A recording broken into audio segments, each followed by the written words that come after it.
आज मैं आप लोगों के सामने एक नया लेसन लेकर फिर से आई हूँ। इस लेसन का नाम है living in the age of Google.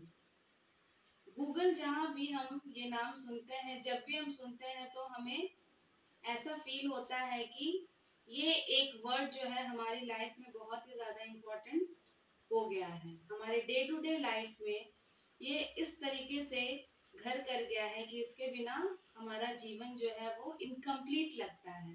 अभी कोविड टाइम्स में अगर हम देखें तो गूगल हर एक के लिए बहुत ही ज़्यादा महत्वपूर्ण हो गया है।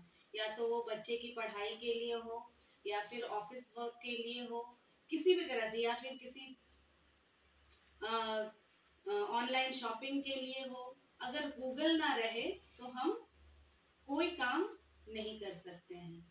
हमारा लाइफ गूगल को लेकर जितना ही ज़्यादा से कंफर्टेबल हो गया है, अगर हम इसका इस्तेमाल सही ढंग से नहीं करें तो ये हमें परेशानी में भी डाल सकता है। जहाँ गूगल का बहुत सारा एडवांटेजेस है, वहीं गूगल के बहुत सारे ड्रॉबैक्स भी हैं। तो आइए इस लेसन को शुरू करने से पहले हम इसका एक शॉर्ट डिस्क्रिप्शन देख लेते हैं।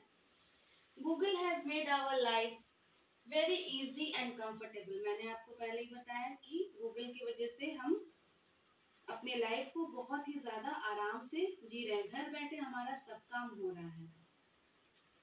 In other words, we can say that Google has made our life lazy also. But it has some drawbacks also.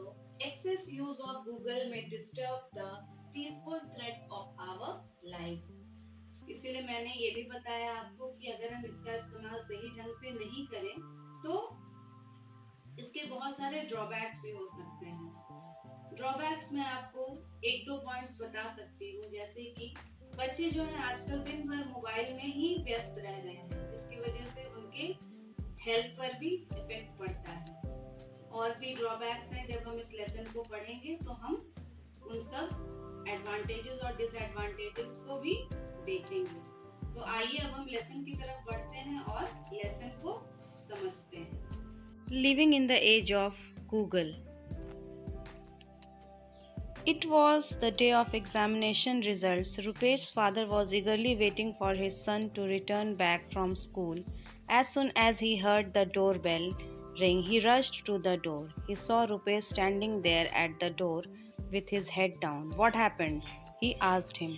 "Rupesh, show me your grade card," he added. Rupesh took out the grade card slowly from his bag and gave to his father, Mr. Ramesh. Father of Rupesh looked at the card with curious eyes, and then after a while his face became red. He shouted, "What is this? Why do you have such poor grades?" He started rebuking him. "How many times do I have to tell you what to do and what not to do?" Nothing could stop him now, he continued.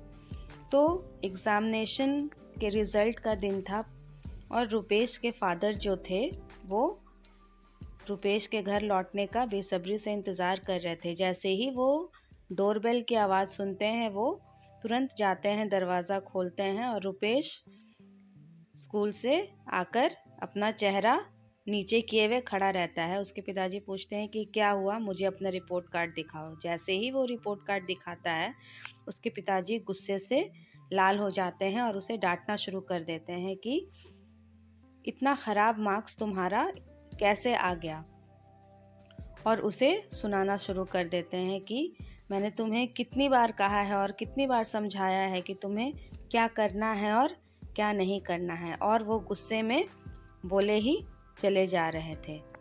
He continued, "You start your morning by browsing your mobile phone, spend your whole day in surfing the internet, and your day ends with music channels on TV. See what you have achieved." Rupesh interrupted his father. "No, Papa, I don't waste my time on my smartphone or TV. Rather than they are useful in my studies. I can find many e-books on the net as well as audiovisual education material. It's not at all worthless as you assume." He added, "I can satisfy my queries by posting my questions on different websites. I can also gather various information through demonstration classes and video chats. I can enjoy audio, text, animation, graphics, video clippings and so many useful things पापा। और रुपेश जो है वो अपने पिताजी को यहाँ समझाता है, जब उसके पिताजी उसे डांटना शुरू करते हैं कि तुम्हारा जो दिन होता है वो मोबाइल में इंटरनेट चलाने से शुरू होता है, तुम टीवी देखते रहते हो और म्यूज़िक चैनल्स देखते रहते हो, अब ये देखो कि फलस्वरूप तुम्हें रिज़ल्ट में क्या मिला है। और वो अपने पिताजी को क्लैरिफाई करता है कि मुझे इंटरनेट से बहुत सारे हेल्प मिल जाती है, मैं अपना समय इंटरनेट चला के, स्मार्टफ़ोन चला के वेस्ट नहीं करता हूँ, ये मुझे पढ़ाई में बहुत फ़ायदेमंद होती है, मुझे हेल्प करती है, मैं अपने जितने भी क्वेश्चंस होते हैं वो क्लैरिफाई कर सकता हूँ इंटरनेट से, और मुझे वीडियो क्लिपिंग्स भी मिल जाती है, एजुकेशन मटेरियल्स भी मिल जाती हैं पढ़ाई से रिलेटेड। तो वो अपने पापा को ये सारी बातें कहकर ये समझा रहा होता है कि वो जब इंटरनेट यूज़ करता है और फ़ोन यूज़ करता है तो वो उसके लिए किस तरह से हेल्पफुल होते हैं। And you know, my lessons become interesting and more comprehensive. I can understand the concept in a better way. Video lessons leave a long-lasting impression too.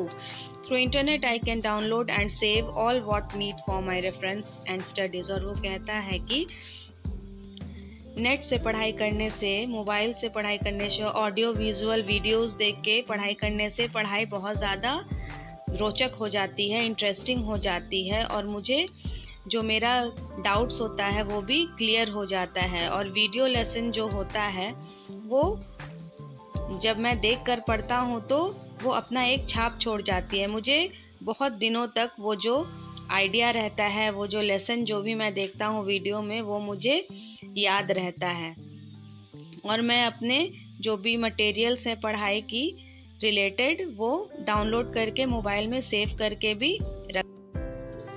तो आज हम लोग पार्ट 1 में यहीं तक करेंगे और पार्ट 2 के साथ मैं जल्दी ही आऊँगी। Thank you.